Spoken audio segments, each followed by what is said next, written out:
2023ನೇ ಸಾಲಿನಲ್ಲಿ ಇನ್ನೇನು ಪರೀಕ್ಷೆಗಳು ಹತ್ತಿರ ಬರ್ತಿದ್ದಾವೆ. ನೀವೆಲ್ಲ ಸಿದ್ಧತೆಗಳನ್ನು ಭಾಳ ಚೆನ್ನಾಗಿ ಮಾಡ್ಕೊಂಡಿದ್ದೀರಾ. ಈಗಾಗಲೇ ರಾಜ್ಯ ಮಟ್ಟದ ಒಂದು ಪೂರ್ವ ಸಿದ್ಧತಾ ಪರೀಕ್ಷೆಯನ್ನು ಕೂಡ ಯಶಸ್ವಿಯಾಗಿ ಬರೆದು ಮುಗಿಸಿದ್ದೀರಾ. ಈ ಒಂದು ಪೂರ್ವ ಸಿದ್ಧತಾ ಪರೀಕ್ಷೆಗಳ ಒಂದು ಪ್ರಶ್ನೆ ಪತ್ರಿಕೆಗಳನ್ನು ನಾವು ನೋಡಿದಾಗ ನಮಗನ್ಸೋದೇನೆಂದರೆ ಸ್ವಲ್ಪ ವ್ಯತ್ಯಾಸ ಆಗಿರೋದು ಬದಲಾದ ಸಂದರ್ಭಕ್ಕೆ ತಕ್ಕಂಗೆ. ನಾವು ಕೂಡ ಈಗ ಪ್ರತಿ ಪಾಠವನ್ನು ಅಂದರೆ ತೃತೀಯ ಭಾಷೆ ಹಿಂದಿಯ ಪ್ರತಿ ಪಾಠ ಪದ್ಯವನ್ನು ಮೊದಲಿಂದ ಒಂದು ಸಲ ಯಾವ ರೀತಿಯಲ್ಲಿ ಅವರು ಪ್ರಶ್ನೆ ಕೇಳ್ಬೋದು, ಅವ್ರು ಯಾವ ರೀತಿ ಕೇಳಿದರೆ ನಾವು ಅದಕ್ಕೆ ಹೇಗೆ ಉತ್ತರಿಸಬೇಕು ಅಂತಕ್ಕಂಥದ್ದನ್ನು ನಮ್ಮ ಪೂರ್ವ ಸಿದ್ಧತಾ ಪರೀಕ್ಷೆಯ ಒಂದು ನಾವು ಬಿಡಿಸಿರ್ತಕ್ಕಂಥ ಆ ಒಂದು ವಿಡಿಯೋ ಪಾಠದಲ್ಲೂ ಕೂಡ ಇದ್ರ ಬಗ್ಗೆ ನಾವು ಚರ್ಚೆ ಮಾಡಿದ್ದೀವಿ. ಈಗ ಪ್ರತಿ ಪಾಠದಿಂದನೂ ಕೂಡ ಯಾವ ಪ್ರಶ್ನೆ ಮುಖ್ಯ, ಅತಿ ಮುಖ್ಯ ಅಂತಕ್ಕಂಥದ್ದನ್ನು ನೋಡಿ ಅದಕ್ಕೆ ಹೇಗೆ ಉತ್ತರಿಸಬೇಕಂತಕ್ಕಂಥ ಒಂದು ಸರಳ ಮಾರ್ಗವನ್ನು ನಾವು ಇವತ್ತು ಚರ್ಚೆ ಮಾಡೋಣ. ಹಾಗೆಯೇ ಇನ್ನೊಂದು ವಿಷಯ ಏನಂದರೆ, ಇದನ್ನು ನಾವು ಪಾಸಿಂಗ್ ಪ್ಯಾಕೇಜ್ ಅಂತ ಕರಿಬೋದು. ಇನ್ನೂ ವಿಶೇಷ ಅಂದರೆ ಇದನ್ನು ನಾವು ಸ್ಕೋರಿಂಗ್ ಪ್ಯಾಕೇಜ್ ಅಂತ ಕೂಡ ಕರಿಬೋದು. ಅಂದರೆ ಎಕ್ಸಾಕ್ಟ್ಲಿ ಯಾವ ಪ್ರಶ್ನೆ ಕೇಳ್ತಾರೋ ಅದ್ರ ಕಡೆ ನಮ್ಮ ಗುರಿಯನ್ನು ಇಟ್ಟಾಗ ನಾವು ನಾಳೆ ಒಂದು ಪರೀಕ್ಷೆಯನ್ನು ಭಾಳ ಈಸಿಯಾಗಿ ಅದನ್ನು ಎದುರಿಸ್ಬೋದು. ಮೊದಲನೇ ಒಂದು ಪದ್ಯ ಭಾಗ ಮಾತೃಭೂಮಿ. ಈ ಒಂದು ಪದ್ಯದ ಪ್ರಶ್ನೆ ಉತ್ತರಗಳನ್ನು ನಾವು ನೋಡೋದಾದರೆ ಇದರಲ್ಲಿ ನಿಮಗೆ ಒಟ್ಟು 4 ಅಂಕಗಳಿಗೆ ಕೇಳೋ ಒಂದು ಅವಕಾಶ ಇದೆ. 1 ಅಂಕದ ಒಂದು ಪ್ರಶ್ನೆ, ಹಾಗೆಯೇ 3 ಅಂಕದ ಒಂದು ಪ್ರಶ್ನೆ, ಒಟ್ಟು 4 ಅಂಕಗಳಿಗೆ 1 ಅಂಕದ ಯಾವ ಒಂದು ಪ್ರಶ್ನೆಯನ್ನು ಕೇಳ್ಬೋದು ಅಂದರೆ ಭಾರತ್ಗೆ ಖೇತ್ ಕೈಸೆ ಹೈ. ಭಾರತ್ಗೆ ಖೇತ್ ಕೈಸೆ ಹೈ ಅಂತಕ್ಕಂಥದ್ದು ಮೊದಲನೇ ಪ್ರಶ್ನೆ. ಉತ್ತರ ನಿಮಗೆ ಗೊತ್ತಿದೆ, ಭಾರತ್ಗೆ ಖೇತ್ ಹರೆ ಭರೆ ಹೈ. ಅಂದರೆ ಇಲ್ಲಿಯ ಒಂದು ಹೊಲ ಗದ್ದೆಗಳು ಹೇಗಿದ್ದಾವೆ ಅಂದರೆ ಇಲ್ಲಿಯ ಹೊಲ ಗದ್ದೆಗಳು ಹಸಿರಿನಿಂದ ಕಂಗೊಳಿಸ್ತಿದ್ದಾವೆ ಅಂತಕ್ಕಂಥದ್ದನ್ನು ನಾವು ಬರಿಬೇಕು. ಎರಡನೆಯ ಪ್ರಶ್ನೆ, ಮಾ ಮುಕ್ತ ಹಸ್ತಸೆ ಕ್ಯಾ ಬಾಂಟ್ ರಹಿ ಹೈ. ಅಮ್ಮ ಅಂದರೆ ನಮ್ಮ ಭಾರತ ಮಾತೆ, ನಮ್ಮ ಮಾತೃಭೂಮಿ ನಮಗೆ ಮುಕ್ತ ಹಸ್ತದಿಂದ ನಮ್ಮೆಲ್ಲರಿಗೂ ಏನು ಹಂಚ್ತಾ ಇದ್ದಾರೆ ಅಂತಕ್ಕಂಥದ್ದು ಮೊದಲನೇ ಪ್ರಶ್ನೆ. ಮಾ ಮುಕ್ತ ಹಸ್ತಸೆ ಸುಖ ಸಂಪತ್ತಿ ಧನ್ಧಾಮ್ ಕೋ ಬಾಂಟ್ ರಹಿ ಹೈ ಅಂತಕ್ಕಂಥದ್ದನ್ನು ನಾವು ಬರಿಬೇಕು. ಅಮ್ಮ ತನ್ನ ಮುಕ್ತವಾದಂಥ ಕೈಗಳಿಂದ ನಮ್ಮೆಲ್ಲರಿಗೂ ಕೂಡ ಈ ಭೂಮಿಯಲ್ಲಿ, ಈ ನೆಲದಲ್ಲಿ ಅಡಕವಾಗಿರ್ತಕ್ಕಂಥ ಸುಖ ಸಂಪತ್ತನ್ನು, ಆ ಹಣವನ್ನು, ಖನಿಜಗಳನ್ನು ಇವನ್ನು ನಮಗೆ ತಾಯಿ ಹಂಚ್ತಿದ್ದಾರೆ ಅಂತಕ್ಕಂಥದ್ದನ್ನು ನಾವಿಲ್ಲಿ ಬರಿಬೇಕು. ಭಾರತ ಭೂಮಿಗೆ ಅಂದರ್ ಕ್ಯಾ ಕ್ಯಾ ಭರಾ ಹುವಾ ಹೈ. ಭಾರತ ಭೂಮಿಯ ಈ ನೆಲದಲ್ಲಿ ತುಂಬ ಸಂಪದ್ಭರಿತವಾದಂತಹ ನೆಲ ನಮ್ಮದು. ಎಲ್ಲ ರೀತಿಯ ಸಂಪತ್ತು ಈ ನೆಲದಲ್ಲಿ ಅಡಗಿದೆ. ಅದನ್ನು ನಾವು ಹಿತಮಿತವಾಗಿ ಬಳಸಬೇಕು. ಇದರ ಒಳಗಡೆ ಏನೇನಿದ್ದಾವೆ, ಯಾವ್ಯಾವ ಇದ್ದಾವೆ ಅಂತಕ್ಕಂಥದ್ದನ್ನು ಇಲ್ಲಿ ಕೇಳ್ತಿದ್ದಾರೆ. ಭಾರತ ಭೂಮಿಗೆ ಅಂದರ್ ಖನಿಜೋಂಕ ವ್ಯಾಪಕ ಧನ್ ಭರಾ ಹುವಾ ಹೈ. ಇಲ್ಲಿ ಬಂಗಾರ ಇದೆ, ತಾಮ್ರ ಇದೆ, ಇನ್ನು ಬೇರೆ ಬೇರೆ ಬೆಲೆ ಬಾಳ್ತಕ್ಕಂತಹ ಖನಿಜಾಂಶಗಳು. ಮೊನ್ನೆ ತಾನೇ ಲೀಥಿಯಮ್ ಒಂದು ಸಿಕ್ಕಿದೆ. ಈ ರೀತಿಯ ಒಂದು ಖನಿಜಗಳ ಒಂದು ವ್ಯಾಪಕ ಸಂಪತ್ತು. ಧನ್ ಅಂದರೆ ಇಲ್ಲಿ ಸಂಪತ್ತು ಅಂತಕ್ಕಂಥದ್ದನ್ನು ನಾವು ನೆನಪಿಟ್ಕೋಬೇಕು. ಮುಂದಿನ ಒಂದು ಭಾಗವನ್ನು ನಾವು ನೋಡೋದಾದರೆ 2-3 ಅಂಕವಾಲೆ ಪ್ರಶ್ನೆ. 2 ಅಂಕ ಕೇಳಿದರೂ ಕೂಡ ಇಷ್ಟನ್ನೇ ಬರೀಬೇಕು, ಮತ್ತು 3 ಅಂಕಗಳು ಕೇಳಿದರೂ ಕೂಡ ಇಷ್ಟನ್ನೇ ಬರೀಬೇಕು. ಸುಮಾರು 4-5 ವಾಕ್ಯದಲ್ಲಿ ನಾವು ಉತ್ತರಿಸ್ತಾ ಇದ್ದೀವಿ. 2 ಪ್ರಶ್ನೆಗಳು ಭಾಳ ಮುಖ್ಯ, ಅವು ನಿಮಗೂ ಕೂಡ ಗೊತ್ತಿದೆ. ಅವರು ಈ ಪ್ರಶ್ನೆನ ಬೇರೆ ಬೇರೆ ರೀತಿಯಲ್ಲಿ ಕೇಳ್ಬೋದು. ಆದರೆ ನಾವು ಉತ್ತರಿಸ್ತಕ್ಕಂಥ ರೀತಿಯನ್ನು ಹೇಗಪ್ಪ ಅಂದರೆ, ಮೊದಲನೇ ಒಂದು ಸೆಂಟೆನ್ಸು ಪ್ರಶ್ನೆಯಲ್ಲಿ ಏನು ಕೇಳ್ತಾರೋ ಅದಕ್ಕೆ ಉತ್ತರಿಸಿ ಅದಕ್ಕೆ ಸಂಬಂಧಪಟ್ಟಂತಹ ಉತ್ತರವನ್ನು ನಾವು ಬರೀಬೇಕಾಗುತ್ತೆ. ಮಾತೃಭೂಮಿಕ ಪ್ರಾಕೃತಿಕ ಸೌಂದರ್ಯ ಕಾ ವರ್ಣನ್ ಕೀಜಿಯೆ ಅಂತಕ್ಕಂಥದ್ದು ಮೊದಲನೇ ಪ್ರಶ್ನೆ. ಅದಕ್ಕೆ ಉತ್ತರ, ಮಾತೃಭೂಮಿಕ ಪ್ರಾಕೃತಿಕ ಸೌಂದರ್ಯ ಅತ್ಯಂತ ಮನಮೋಹಕ. ಈ ಒಂದು ನಮ್ಮ ಪ್ರಕೃತಿಯ ಸೌಂದರ್ಯ ತುಂಬ ಮನಮೋಹಕವಾಗಿದೆ. ಯಾಕೆ ಖೇತ್ ಹರೆ ಭರೆ ಹೈ. ಇಲ್ಲಿಯ ಒಂದು ಹೊಲಗದ್ದೆಗಳು ಹಸಿರಿನಿಂದ ಕಂಗೊಳಿಸ್ತಾ ಇದ್ದಾವೆ. ಮೊದಲನೆಯ ಒಂದು ಅಂಕದ ಪ್ರಶ್ನೆಗೂ ಕೂಡ ಇದು ಉತ್ತರ. One ಉಪವನ್ ಫಲ್ ಫೂಲೋನ್ಸೆ ಭರೆ ಹುಯೆ high. ಇಲ್ಲಿರ್ತಕ್ಕಂತಹ ವನಗಳು, ಉಪವನಗಳು ಇವೆಲ್ಲವೂ ಕೂಡ ಹೂವು ಹಣ್ಣುಗಳಿಂದ ಕಂಗೊಳಿಸ್ತಾ ಇದ್ದಾವೆ. ಭಾರತ ಭೂಮಿಗೆ ಅಂದರ್ ಖನಿಜೋಂ ಕಾ ವ್ಯಾಪಕ ಧನ್ ಭರಾ ಹುವಾ ಹೈ. ಇಲ್ಲಿಯ ನೆಲದ ಅಡಿಯಲ್ಲಿ ತುಂಬ ಬೆಲೆ ಬಾಳ್ತಕ್ಕಂತಹ ಖನಿಜಗಳ ಸಂಪತ್ತು ಅಡಕವಾಗಿದೆ. ಜಿಸೆ ಮಾ ಅಪ್ನೆ ಬಚ್ಚೋ ಮೇ ಬಾಂಟ್ ರಹಿ ಹೈ. ಇದನ್ನೆಲ್ಲವನ್ನು ಕೂಡ ಅಮ್ಮ, ನಮ್ಮ ಭಾರತ ಮಾತೆ ನಮ್ಮೆಲ್ಲರಲ್ಲೂ ಕೂಡ ಸಮನಾಗಿ ಹಂಚ್ತಾ ಇದ್ದಾರೆ ಅಂತಕ್ಕಂಥದ್ದನ್ನು ನಾವು ಇಲ್ಲಿ ಬರೀಬೇಕು. ಮಾತೃಭೂಮಿಕ ಸ್ವರೂಪ ಕೈಸೆ ಸುಶೋಭಿತ ಹೈ. ಇದು 2ನೇ ಪ್ರಶ್ನೆ. ಮಾತೃಭೂಮಿಕ ಸ್ವರೂಪ ಅತ್ಯಂತ ಸುಶೋಭಿತ. ತಾಯಿಯ ಒಂದು ಸ್ವರೂಪದ ಬಗ್ಗೆ ಇಲ್ಲಿ ಮಾತಾಡ್ತಾ ಇದ್ದೀವಿ. ತುಂಬ ಸುಶೋಭಿತವಾಗಿದೆ. ಮಾತೃಭೂಮಿಗೆ ಏಕ್ ಹಾತ್ ಮೇ ನ್ಯಾಯ ಪತಾಕ और दूसरे हाथ में क्या है ಜ್ಞಾನ ದೀಪ है. ಅಂದರೆ ತಾಯಿಯ ಒಂದು ಕೈಯಲ್ಲಿ ನ್ಯಾಯ ಪತಾಕ ಇದ್ದರೆ ಇನ್ನೊಂದು ಕೈಯಲ್ಲಿ ಜ್ಞಾನದ ದೀವಿಗೆ ಇದೆ, ದೀಪ ಇದೆ.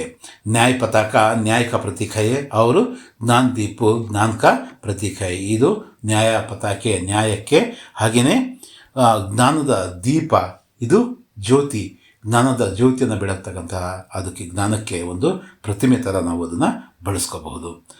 ಮಾ ಇನ್ಸೆ ಬಚ್ಚೋಂ ಕಾ ಪಥ್ ಪ್ರದರ್ಶನ ಕರ್ ರಹಿ ಹೈ, ಮಾರ್ಗದರ್ಶನ ಅಂತ ಕೂಡ ಬರೀಬಹುದು. ಅಂದರೆ ಅಮ್ಮ ಇವು ಒಂದು ನ್ಯಾಯದಿಂದ ತನ್ನ ಜ್ಞಾನದ ನಮ್ಮ ಒಂದು ಭಾರತ ದರ್ಶನದಲ್ಲಿರ್ತಕ್ಕಂಥ ಒಂದು ಜ್ಞಾನದಿಂದ ನಮ್ಮ ಒಂದು ಮಾರ್ಗದರ್ಶನವನ್ನು ತಾಯಿ ಮಾಡ್ತಿದ್ದಾರೆ ಅಂತಕ್ಕಂಥದ್ದನ್ನು ನಾವಿಲ್ಲಿ ಹೇಳಬಹುದು.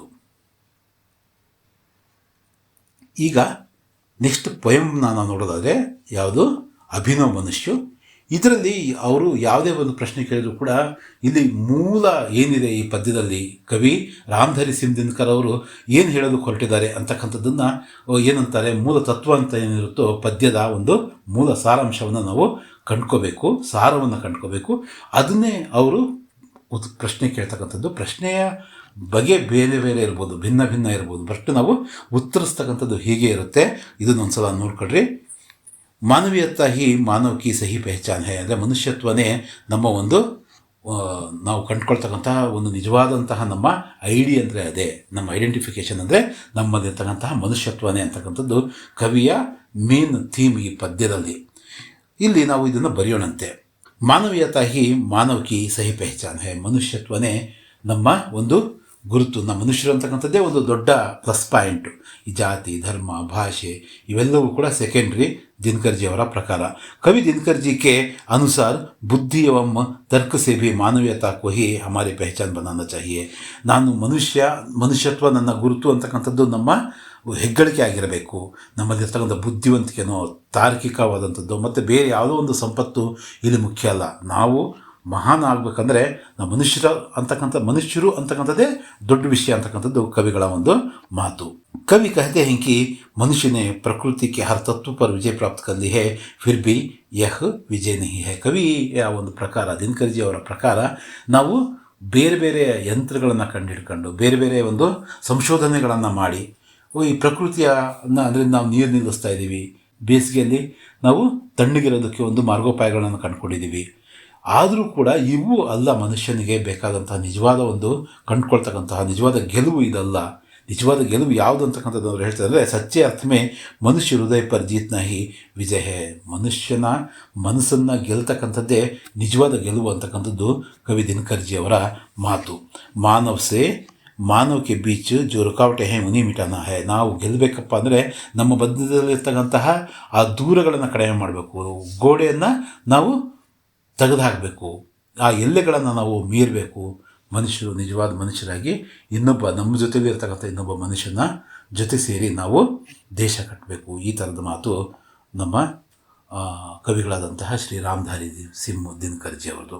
ತಭಿ ಮಾನವ್ ಜ್ಞಾನಿ ತಥಾ ವಿದ್ವಾನ್ ಕಹಲಾಯಕ. ನಿಜವಾದ ಜ್ಞಾನ ಅಂದರೆ ಇದೆ, ನಿಜವಾದ ಒಂದು ವಿದ್ವಾಂಸ ಅಂದರೆ ಯಾರಪ್ಪ ಅಂದರೆ ನಿಜವಾದ ಮನುಷ್ಯನೇ ನಿಜವಾದ ವಿದ್ವಾಂಸ ಅಂತಕ್ಕಂಥದ್ದನ್ನು ನಾವಿಲ್ಲಿ ಹೇಳಬಹುದು. ಪದ್ಯಗಳಲ್ಲಿ ಮೂರನೆಯ ಪದ್ಯ ತುಳಸಿ ಕೆ ದೋಹೆ. ತುಳಸಿದಾಸ್ ಜಿ ಶರೀರ್ ಕೋ ಕ್ಯಾ ಮಾನ್ತೆ ಹೇ. ಇದು ಕೂಡ 4 ಅಂಕಗಳಿಗೆ ಕೇಳ್ತಾರೆ. 1 ಅಂಕದ ಒಂದು ಪ್ರಶ್ನೆ ಇರುತ್ತೆ ನಮಗೆ, ಮತ್ತು 3 ಅಂಕಗಳಿಗೆ ಭಾವಾರ್ಥವನ್ನು ಕೇಳ್ತಾರೆ 3 ಅಂಕದ ಪ್ರಶ್ನೆಯಾಗಿ. 2 ಭಾವಾರ್ಥಗಳನ್ನು ನಾವು ನೋಡ್ಕೊಳ್ಳೋಣಂತೆ. ಯಾವ್ಯಾವ ಭಾವಾರ್ಥ ಅಂತಕ್ಕಂಥದ್ದು ನಾನು ಮುಂದೆ ಹೇಳ್ತೀನಿ. ತುಳಸಿದಾಸ್ ಜಿ ಶರೀರ್ ಕೋ ಕ್ಯಾ ಮಾನ್ತೆ ಹೇ. ತುಳಸಿದಾಸ್ ಜಿ ಅವರು ಮುಖ್ಯವಾಗಿ ದೇಹವನ್ನು ಏನಂತ ಪರಿಗಣಿಸ್ತಾರೆ ಅಂತಕ್ಕಂಥದ್ದು ಪ್ರಶ್ನೆ. ತುಳಸಿದಾಸ್ ಜಿ ಶರೀರ್ ಕೋ ಸಮಾಜ್ ಮಾನ್ತೆ ಹೇ. ಈ ಶರೀರ ಒಂದು ಸಮಾಜಕ್ಕೆ ಉದಾಹರಣೆಯಾಗಿ ಅವರು ಹೇಳಿದ್ದಾರೆ. ಮತ್ತು ಬಾಯಿಗೆ ಮುಖ್ಯಸ್ಥನ ಒಂದು ಉಪಮೆಯನ್ನು ಅವರು ಕೊಟ್ಟಿದ್ದಾರೆ. ಮುಖ್ಯ ಹಕ್ಕು ಕಿಸ್ಕೆ ಸಮಾನ್ ಹೋನಾ ಹೇ. ಈಗಾಗಲೇ ಹೇಳಿರ್ತಕ್ಕಂಥ ಮಾತಿದು. ಮುಖ್ಯ ಹಕ್ಕು ಮುಖ್ಯ ಸಮಾನ್ ಹೋನಾ ರಹನಾ ಹೇ. ಅಂದರೆ ಮುಖ್ಯಸ್ಥನಾಗಿರ್ತಕ್ಕಂಥದ್ದು, ಒಡೆಯನಾಗಿರ್ತಕ್ಕಂಥವ್ನು, ಯಜಮಾನಾಗಿರ್ತಕ್ಕಂಥವ್ನು, ನೇತಾರನಾಗಿರ್ತಕ್ಕಂಥವನು ಅವನು ಬಾಯಿ ಅಂತಿರಬೇಕು. ಮುಖ ಕಿಸ್ಕಾ ಪಾಲನ್ ಪೋಷಣ್ ಕರ್ತಾ ಹೇ. ಮುಖ ಸಾರೆ ಶರೀರ ಕಾ ಪಾಲನ್ ಪೋಷಣ್ ಕರ್ತಾ ಹೇ.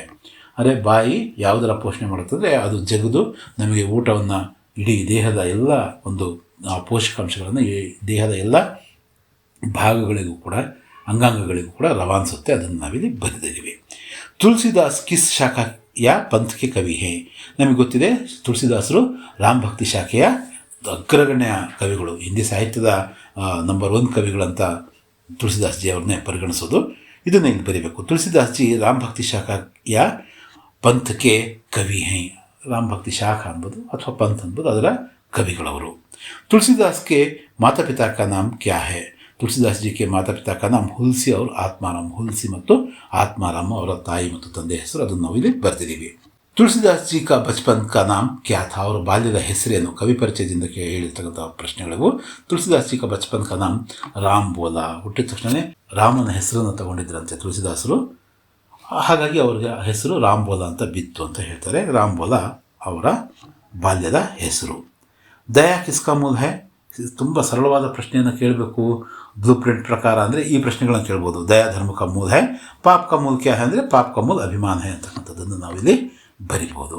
ಇನ್ನು ಎರಡು ದೋಹೆಗಳನ್ನ ತಗೊಳ್ತಾರೆ ಅಂತ ಹೇಳಿದ್ದೆ. ಯಾವುವು?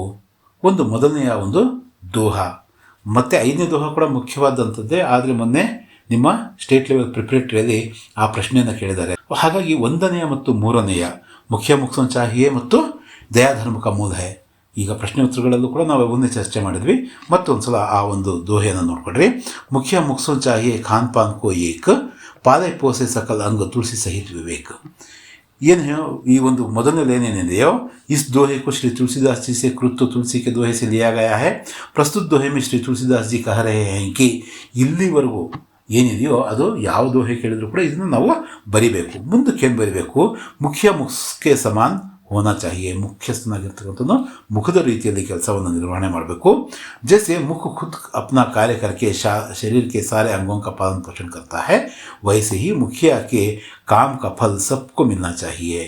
ಅಂದರೆ ಬಾಯಿ ಜಗದು ಆಹಾರವನ್ನು ಹೇಗೆ ಅಂಗಾಂಗಗಳ ಒಂದು ಅಂಗಾಂಗಗಳಿಗೆ ಪೋಷಕಾಂಶಗಳನ್ನು ಕಳಿಸುತ್ತೋ ಅದೇ ರೀತಿ ಮುಖ್ಯಸ್ಥನಾದವನು ಕೂಡ ತನ್ನ ಕರ್ತವ್ಯ ನಿರ್ವಹಣೆಯನ್ನು ಸರಿಯಾಗಿ ಮಾಡಿ ಸಮಾಜದ ಒಳಿತಿಗೆ ಆತ ಬಾಳಿ ಬದುಕಬೇಕು ಅಂತಕ್ಕಂಥದ್ದು ಕವಿ ತುಳಸಿದಾಸ್ ಜಿ ಅವರ ಮಾತು. ಉಸ್ಕೆ ಕಾರ್ಯ ಸೆ ಮಿಲೆ ಸತ್ಫಲ್ ಸಬ್ ಮೇ ಬಾಂಟ್ನಾ ಚಾಹಿಯೆ, ಆತನ ಕೆಲಸದಿಂದ ಆತನ ಒಂದು ದೂರದೃಷ್ಟಿಯಿಂದ ಸಿಗ್ತಕ್ಕಂತಹ ಸತ್ಫಲ ಇಡೀ ಸಮಾಜಕ್ಕೆ ಎಲ್ಲರಿಗೂ ಕೂಡ ಯಾವ ಒಂದು ಭೇದ ಭಾವ ಇಲ್ಲದೆ ಎಲ್ಲರಿಗೂ ದಕ್ಕಬೇಕು ಅಂತಕ್ಕಂಥದ್ದು ತುಳಸಿದಾಸ್ ಜಿ ಅವರು ಇಲ್ಲಿ ಹೇಳಿರ್ತಕ್ಕಂಥದ್ದು. ಇನ್ನು ಕೊನೆಯದಾಗಿ ಇವತ್ತಿನ ಕೊನೆಯ ಒಂದು ಭಾಗದಲ್ಲಿ ನಾವು ನೋಡೋದಾದರೆ, ದಯಾ ಧರ್ಮ ಕಾ ಮೂಲ ಹೈ ಪಾಪ್ ಮೂಲ ಅಭಿಮಾನ್, ತುಳಸಿ ದಯಾನ ಚಾಂಡಿಯೇ ಜಬ್ ತಕ್ ಘಟ್ ಮೇ ಪ್ರಾಣ್. ಏನು ಹೇಳ್ತಿದ್ದಾರೆ ತುಳಸಿದಾಸ್ ಜಿ ಅವರು ಇಲ್ಲಿ? ಇದು ಮೊದಲ 2 ಲೈನ್ನ ನಾವು ಯಥಾವತ್ತಾಗಿ ಬರೆದ್ವಿ. ಏನಂತ?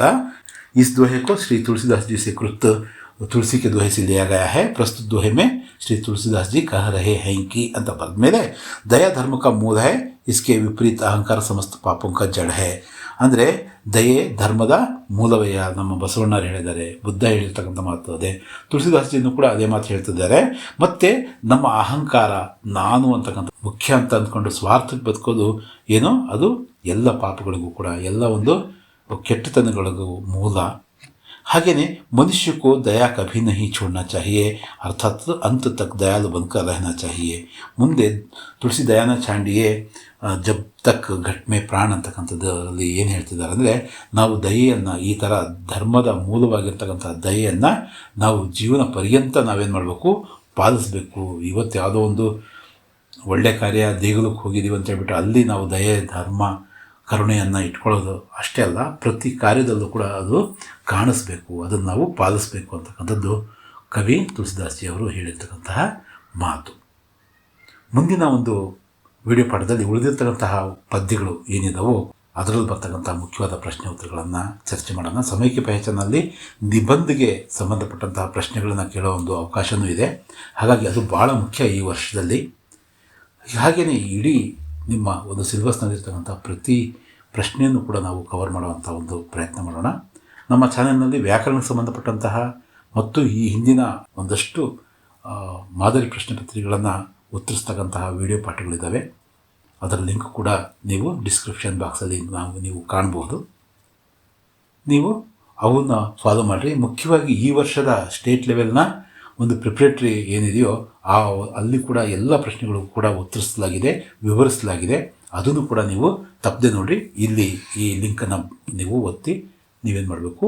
ಆ ಒಂದು ಸ್ಟೇಟ್ ಲೆವೆಲ್ನ ಪ್ರಿಪ್ರೇಟರಿಯ ಉತ್ತರ ಪತ್ರಿಕೆಯನ್ನು ನೀವು ನೋಡಬಹುದು. ಆ ಚರ್ಚೆಯಲ್ಲಿ ನೀವು ಕೂಡ ಭಾಗವಹಿಸಬಹುದು. ಧನ್ಯವಾದಗಳು.